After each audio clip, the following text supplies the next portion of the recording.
Reaching Denver. Revealing to the world what Denver, Colorado is all about.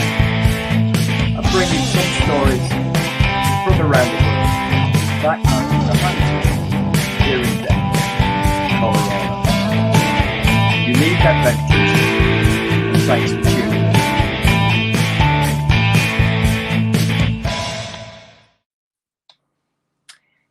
Welcome everyone.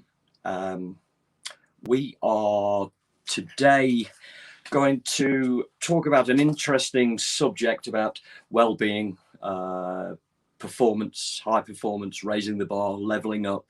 And there's hundreds of people around the country, thousands around the world, that delve into the athlete, even the business person, in evolving themselves to develop themselves, their businesses, and their athletic ability. I've looked into several of these, and one thing came up. We have a fantastic opportunity to learn about well-being, wellness here on home turf in Colorado, with a few unique, adventurous stories to be told to us. So, Saana Koljonen, thank you for joining us today. I know you're pretty much down the road here in Colorado with a few stories to tell. Mm-hmm. How are you? And thank you for joining us today. Thank you so much for inviting me to be here, Richie. And I am doing great. Thank you for asking. You've in our few calls that we've had, just to get a few things straight, you are actually from Finland, which we can go into. Correct. And Pihtipudas is your hometown in Finland. Hopefully I got that right. Can you tell us about your origins and tell me if I got it wrong, Saana? No, that was awesome. Like Thank you. This was very well pronounced. And yeah, Pihtipudas is a very, very small town in the middle of Finland. So it's in the middle of woods, and we have about like 4,000 and maybe 700 people living in there. So that's where I'm from, and that's where I lived until I was 18. And yeah, played all the different sports, and somehow ended up now in Denver, which is a little bit bigger than Pihtipudas. Yeah, slightly, and a long way away. So volleyball was your athletic gig. You made a career out of it. Do you want to enlighten all our followers and listeners here today about volleyball, how it evolved, how you got into it, and obviously an international player? Yeah, I would love to. Thank you. So I was first just like playing all different sports, and that was I just loved moving. I loved exercising. I loved practicing. And then volleyball was one of those sports that this little city of Pihtipudas also had the opportunity for me to be playing. And then I just kept playing because I loved it so much, and never thought that I could like be a professional volleyball player at any point of my life. I was just like, I was playing because I loved it. And then little by little, I just got kind of like on the next level and the next level and the next level. But then I always kind of thought like, well, I'm not like that amazing at it. Like I'm okay and I love playing and I want to see how good I will be at it. But I am not going to be a national team player. I'm not going to be a professional volleyball player. Like being a libero, like I'm very short, 5'4". So then the only position that I could play is a libero, and that's hard to get a professional contract as a libero in like outside of Finland. But after all, that ended up happening because there was a coach in Finland who played against me, and he was from Germany, and then he went back to play in Germany, and that's when he was calling me like, okay, I played against you. Can we now play on the same side of the court? I would love to have you in my team. Would you think this could be possible for you? Like, would you consider becoming a professional volleyball player? And you don't have to ask twice. I was like, yeah, absolutely. I was still in school, but I was like, I will figure out the school later on. And that's basically how I made it to the professional and international level. And then I played 5 years before I got very badly injured. So it all rolls into one with the mindset stuff, performance level, leveling up, raising the bar, putting that to one side, which we will go into very shortly. What was your mindset then as an athlete, preparing yourself, thinking, okay, I'm going to get through this? How did you deal and evolve internally, psychologically, with that higher level progression of performance, Saana? I think it starts with the curiosity of like, can I do this? oh, well, this is a good level. Like, how well can I challenge these people? And I think that's the like healthy mindset that I had in the beginning. Right. And then at some point, it like when you have seen that level and you have that familiarity with that, then that's when the next stage, for example, with me came on, when I was just like, okay, now I know what this is. Now I'm setting an expectation to myself that I need to be this good because I should be this good already, or I should be already perfecting these details, and I should be passing on this percentage and so on. So I think that's when it was starting to like be a little bit more not that beneficial, at least in my mind, for me, because then I wasn't coming to the practices and games like anymore with that kind of like very open and curious perspective. I was more just like setting myself some expectations that I should be there, when I was also limiting myself from playing freely and with confidence. So step one, you're in volleyball, you thought you're okay.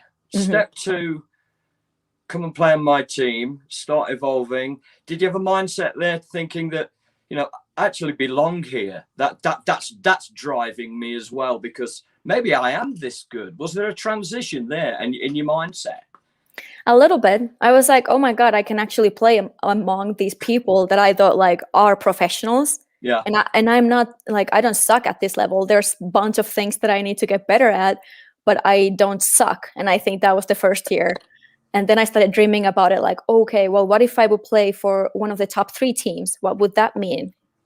And then that's how you just like start dreaming about the next level and start taking the little steps towards that. Did you raise that by yourself, psychologically and internally? And did you have maybe a role model at the time, a go-to person, whoever that may be, to help that drive to reach higher standards? In the beginning, no, that was only me. Okay. But then after like 3rd or 4th year, I had hit some struggles for sure. And that's when I got like more people to help me out. And that's what I realized, like, okay, this is what I have been missing. Like I missed somebody being in my corner from the like in the volleyball perspective. Like obviously my family and everybody was just like helping me out a lot, but also having some kind of like either mental coach or just a coach that would be involved with my life and helping me with the mental performance would have been very beneficial. So you're driven. You've come through that. You've come through the thought pattern of maybe to yes. You did mention, unfortunately, an injury there. Do you want to explain how that happened? And we'll move on to the involvement through that progression of recovery through the injury. So what went off there with that initial injury? Yeah. So then I was playing in France this was in December 2018, when I was just like about to hit like the peak of my career. Well, I felt like, okay, now my mind is also supporting my performance. And I'm so excited to see where I'm going to go as a player now when I have all these elements kind of like on the same page. And it's not like my mindset is holding me back or my physical performance is holding me back, because I'm not quite there yet physically. But now I felt like, okay, these things are like nicely aligned here.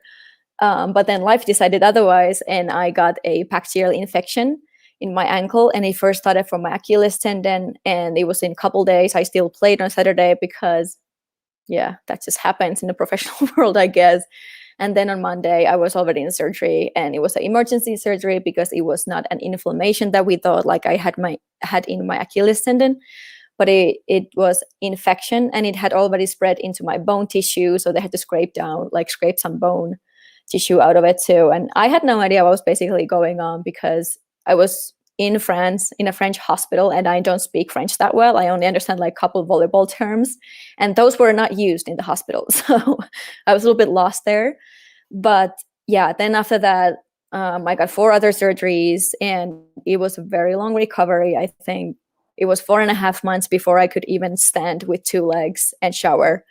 So I was in bed for basically that 4 months, and it was a totally surreal life change, coming from like I practice 5 hours a day to the only thing that you can do right now is elevate your leg and not let your heart rate rise.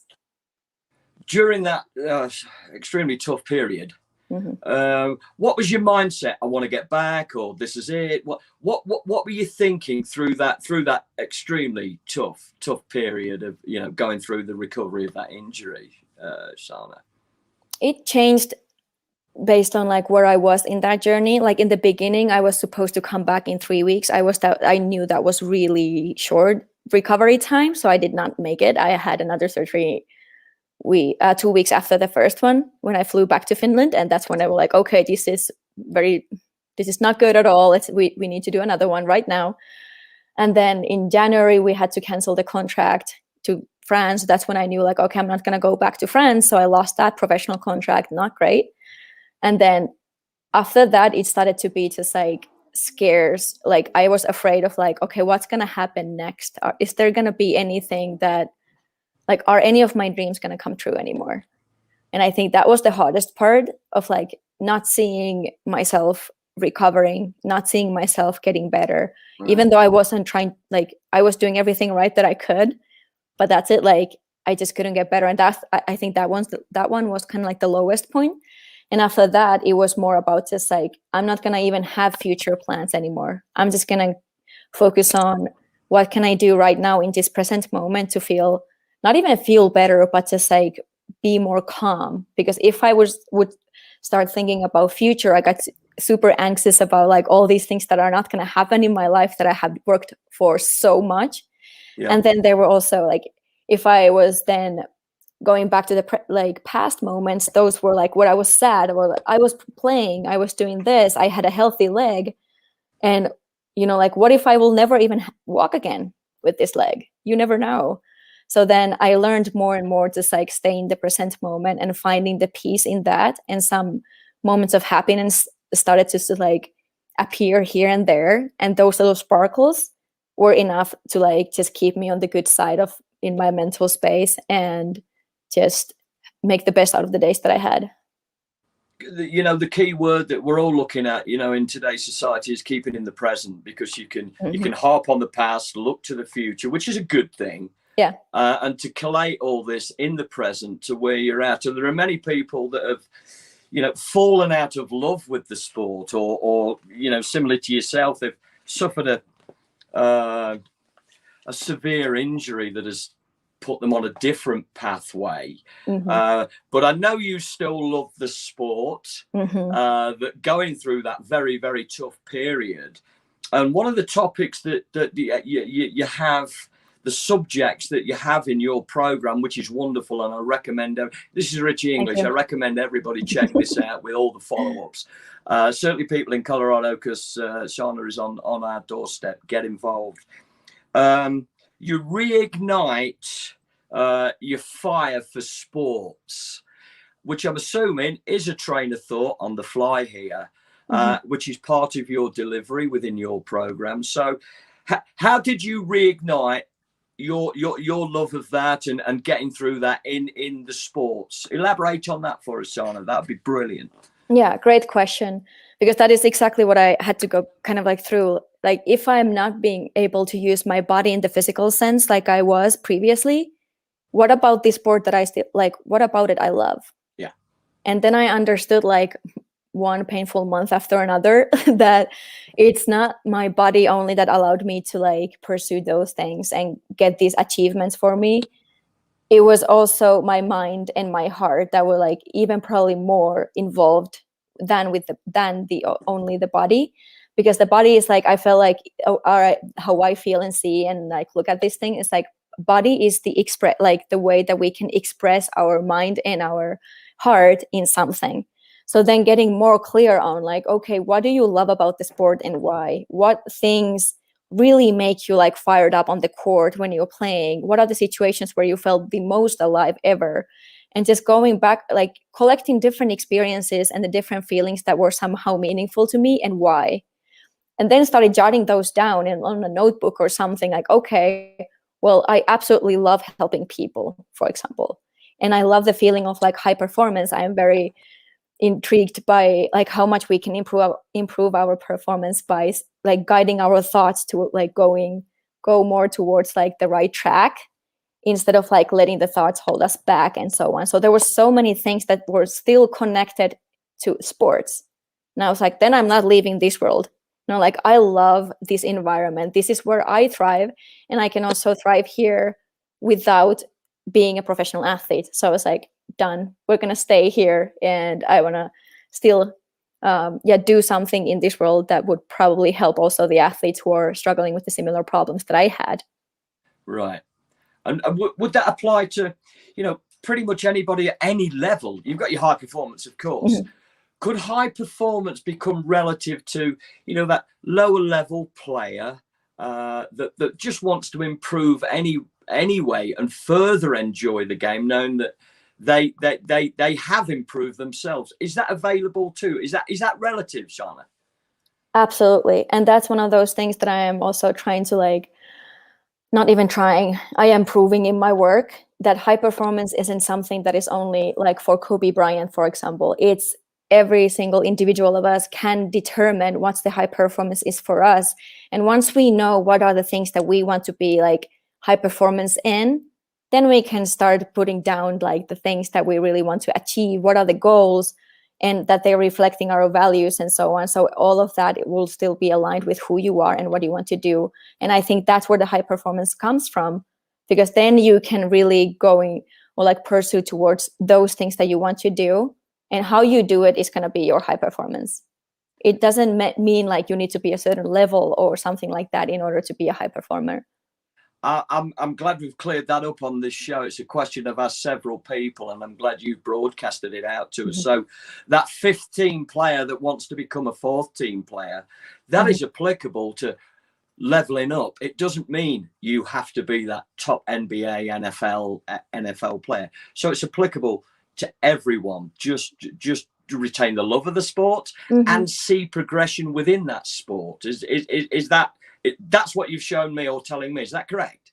Yeah, exactly. Yeah. And also, if we think about those like super high top like people in the world, if there are NBA players or so on, so what are they doing? Well, they're always finding the next level that they're trying to hop onto. Right.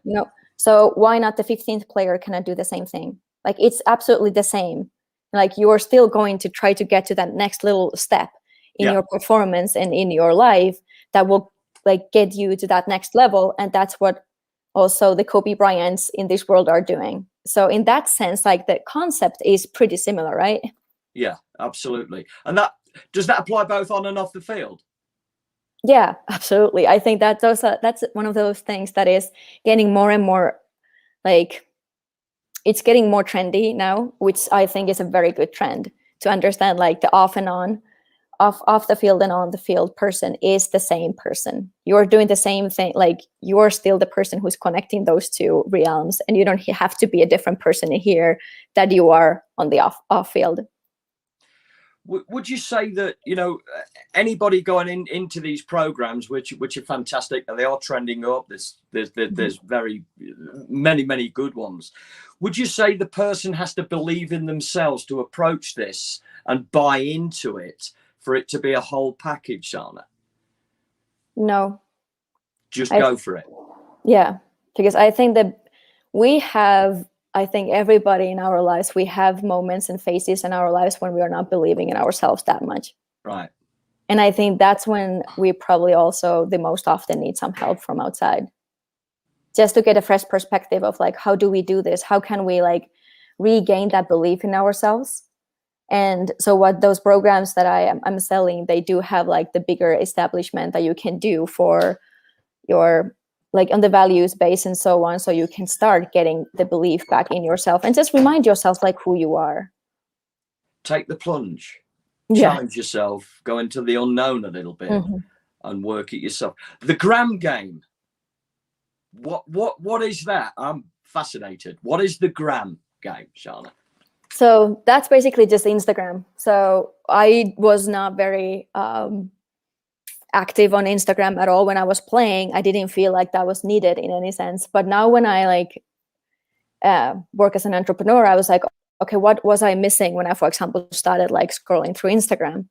And I was like, based on that, I was like, okay, I wanted to have some like honest experiences, honest stories from people's lives and realness in that space from athletes. So now my gram game is about that. Like I'm telling the stories and the honest experiences that I have and have had. Plus it's also like informational content, like tips, like just practical tips, like, okay, this is what you can do to improve your, let's say, under pressure playing, like how can you get better at that. Plus then I also wanted to like bake in one like inspirational perspective in that too, so that when people go and maybe they will scroll down my Instagram, my kind of like my end goal with that is like people would get that extra kick or smile when they are scrolling through my Instagram. So you're utilizing technology to be friendly, available to maybe introduce yourself, and for somebody to check out exactly what your programs are, how they can involve and become one package. Yeah, and they can absolutely also like see from the Instagram like what am I about. Yeah, which is always that becomes a personal aspect. Then it becomes like that joining. So you have the recipe to live with disappointments and evolve. What was, Jana, what was your recipe to come through those tough times and evolve to what you're sharing? What are you doing now? What's your recipe? I think disappointments is like, first of all, how do we define it is one big question that I don't think we have time to like go through that, but like just sometimes we just over exaggerate some experiences and label them as disappointments a little too easy. Yeah. But overall, I think asking questions and then answering them is one great way of like solving disappointments. So if we are facing disappointments, like with, for example, with my injury, like, yeah, obviously I was disappointed, but was I disappointed in myself? Was I disappointed in my performance? Was I disappointed in others? Was I disappointed in others' performance? You know, just like trying to like narrow it down so I know like what am I disappointed about, and then asking why. Because once we ask at least one question of like why am I disappointed? So maybe it was like, well, I didn't play my best today, or I didn't rehab my leg right before that match or something. So then we get also feedback so we can overcome those disappointments. And that's just like when we are more able to guide our thinking towards taking the action that will then help us to like move forward. And I think that's how my recipe for disappointments have been, that I first want to define what the disappointment is about, and then finding out why, so that I can also start taking steps over it. So you've done a self-assessment on what those is a disappointment when you say, you know, I'm disappointed. Do you think that's a dangerous word to use? Could you level it off and break it down? Do you think would I be going into that dangerous territory saying, you know, I'm disappointed? Do you see something like that to break it down, Saana? Yeah, I think this is interesting because I was thinking about the word as well. Like disappointment is kind of a strong word, but at the same time, it depends so much on the cultural context. It depends on the language also. Like how do we, like what kind of connotation we have with that word and how do we understand it? I think it might like, it doesn't have to be dangerous. I think it's okay to say like, well, I'm just disappointed with myself. And then if you know, it's about like, well, I know it's about like, that I didn't put my first, like, let's say 110% effort today. Yeah. Then I'm just being honest with myself, and that's going to help me get better. Yeah. Yeah. How did you get to Colorado? There's a complete fly off question there for you. How did you get here? So when I played in Finland, I played with a person called Kristina Hotelling, who came to play in that team in Finland. We got very close, and this was like 2000 and I don't even know, 9 or 10. Okay. And also then I had another friend here, Tess Rogers, who also played in Finland. So then I could see both of my friends in Denver. So whenever I had like off season or a chance to visit them in here, I did. And I loved Denver. Yeah. And then once I knew like that spring in 2019 that I'm not going to return to professional volleyball anymore, I knew that I need to get as far as possible for a second to be able to recover and just like get distance to my playing career, and how like, because that was a disappointment for me how it ended, you know, so just to be able to get through that. Yeah. And then I just emailed some colleges over here, and then CU Boulder answered, and then I got the volunteer assistant job at CU. So that was really awesome, and thank you so much for Jessie Mahoney for doing that. big shout out there. Yep. It's not a bad place, is it? Denver, Colorado, and CU Boulder, amongst other things. So, I'm still here. What made you obviously visiting friends, right? Obviously visiting friends, and what did you fall in love with Denver, Colorado? And why? Why here? I think this is similar enough to Finland with the like outdoorsy like vibe that is going on in here. So I did like it, and also just like having all kinds of different activities to do. And I do like the sporting culture in USA. I feel like sport is very appreciated, and I can learn so much from this culture and just working in here. And then I also fell in love with a guy from Denver, so that also obviously helped. Yeah. While you were there, this is the biggest thing that I researched and looked into, and you are super on extended disc analysis. Go ahead. Yes. So when I was in national team, we got these personality assessments done from extended disc, and then yes, there it is. Extended disc was measuring like our personal behavioral patterns in national team, and we thought like that was very useful for us as a team. So then once I got injured, I knew like, well, there's not a lot of things for me to do, but my brain is still working. So then I contacted the CEO who did those tests for us, and I emailed him like, okay, if you have anything to do, like just give me something like an Excel file or something like that I could help you with. And then he answered that he has a perfect project for me that I could do like on my own time. And that was perfect because of the injury and everything that was going on. So then I started working with him, and we created a bigger, like more comprehensive tool for athletes and coaches to use in sports about like athletes' competencies in sport. Patterns. I've never heard that. What behavioral patterns? How does that affect the athlete on and off the field? I don't know what it is. That's why I'm asking you right now. Behavioral patterns with what? It fascinates me straight off the bat. So we do have like certain natural patterns that we usually fall into, that like when, for example, we are hitting with big pressure, there's some natural behavioral patterns that we usually like fall back on, right? Right.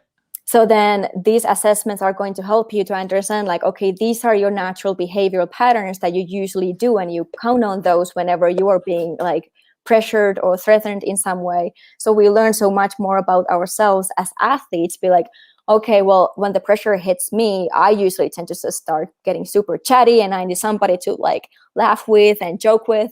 And then there might be somebody else who's like, don't even like look at me. I want to be by myself. So then if we are talking, let's say from the team dynamic perspective, you want to know what your teammate needs under pressure and at those like crucial moments, so that we can come together as a team. So for me, this is like absolutely fascinating, and I could talk days about this. Oh no, let's continue this right through until the weekend. This is fantastic. I've never come across that. That's my, naivety on that one. So the study first started. Have you continued to go further in depth, and do you use that with your clients as well, Saana? Yeah, I do. So I still use extended disc, and that especially the sports capacity assessments, like with every single client, because we have gotten so great feedback from people who have used it. So no, I was like, I'm just going to start with like the work with athletes always with that assessment. So we get that first touching point, and we build from there on. Is it obviously it's dealing with yourself, but do you also introduce awareness of your teammates around you and their patterns, so you can still be in your settle zone, your well-being zone, making that awareness of what's happening in the locker room, or going out there with your partner to play a tennis or volleyball or anything? Is it a bigger picture than just dealing with yourself, but bringing in those surroundings as well? Yeah, so there is an individual assessment part. So then that will help you to be more aware of yourself and your strengths and competencies in sport. And then we also have the team report. So you can also have all of your teammates in there, so you can see like, okay, let's say Richie needs a little bit more encouragement when he's A feeling lot down, more. or maybe Yeah. Yeah. yeah, and so on. So then we can also use those and have like those little pointers, like tips, basically, just like, okay, how does this whole team as a team would need, like what would they need? Let's say you might have 10 people who are like really keen on, like, they want to be focused on enjoyment. So then maybe that would be a very like important part of the team perspective as well, and that you want to be like bringing forward in your coaching or as a like players together and so on. That is absolutely fascinating. You've totally educated me. Again, my naivety. So dealing with the individual and also the bubble that you are in with a team, which would make just a whole world that your environment is in with yourself and your team mates. You've just completely educated me, and I'm thankful for that. And educated most of the planet, and certainly Colorado. I want to say thank you for your time, because I could go on, and nobody wants me to go on anyway. Just your good self. But we can direct anybody that has been listening to this or in future checks this broadcast out with all your links and everything that what we send out there. So I'm going to say thank you for giving us 30 plus minutes of your time. Well, thank you. It has been an education. I can't let you go without doing a quick fire 5 questions. So here we go.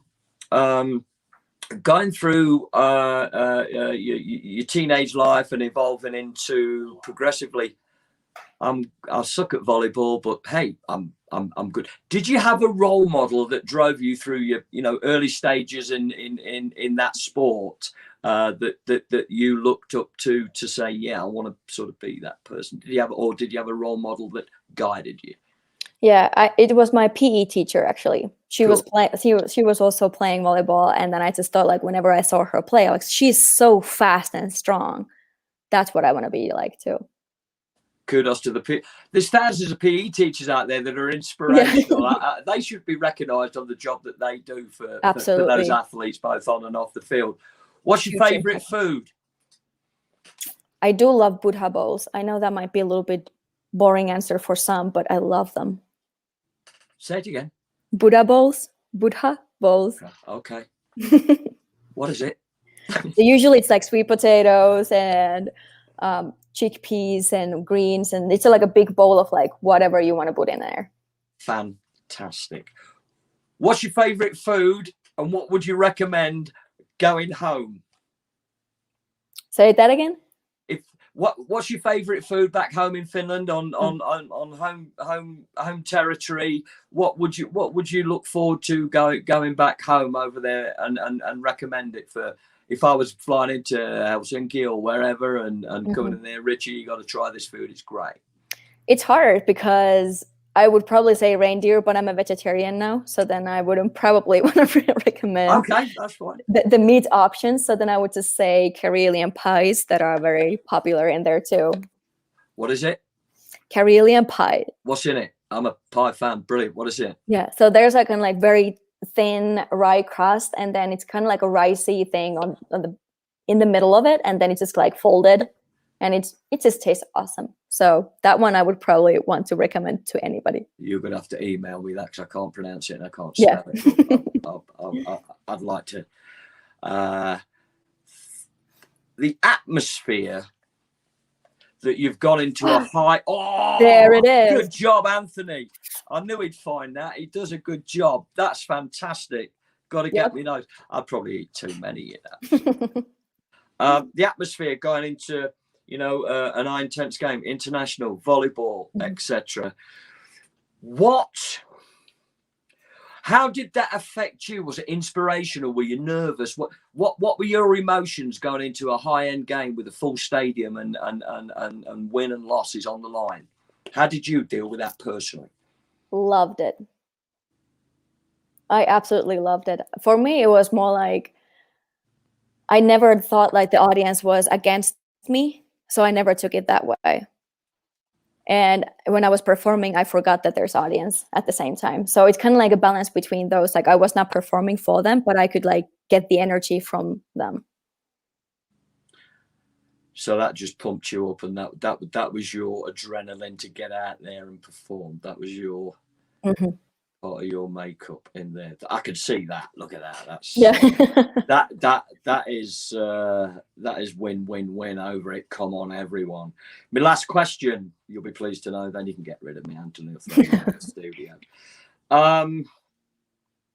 If you could pick another sport that you wanted to do, maybe professionally, or just a sport that you thoroughly enjoy and maybe still do it, Saana, which is it? Which sport is it?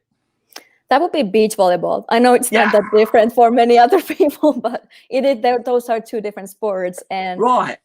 Yeah, so now when I cannot really wear shoes anymore because of like my ankle problems, beach volleyball is helpful and I can still play it. So I love that. Sounds like a lot of fun. I'll be terrible at it anyway. I'll probably sink in the sand or so. And you can always have an ice cream after it and get a bit of a tan, right? Or dive in the ocean, beach volleyball. Yeah, and that's how it feels every other time, that you're just like drowning in the sand. Fantastic. Sounds like a lot of fun. Yeah, exactly. Lots of fun. Thank you. Thank you. I can't let you go without leaving our viewers, our members, our followers, etc., etc. If you could leave a final message, that would be wonderful. I'm out of here. Saana, thank you. We'll touch base in the very near future. Yeah. So I want to just say thank you for everybody who watched this. And I am very happy to be in Denver. If anybody would want to connect with me in here, I'm still building my network and getting to know people. So I would just love to connect with each and every one of you who would want to do that. So just let's keep in touch if there would be any other questions or just discussions.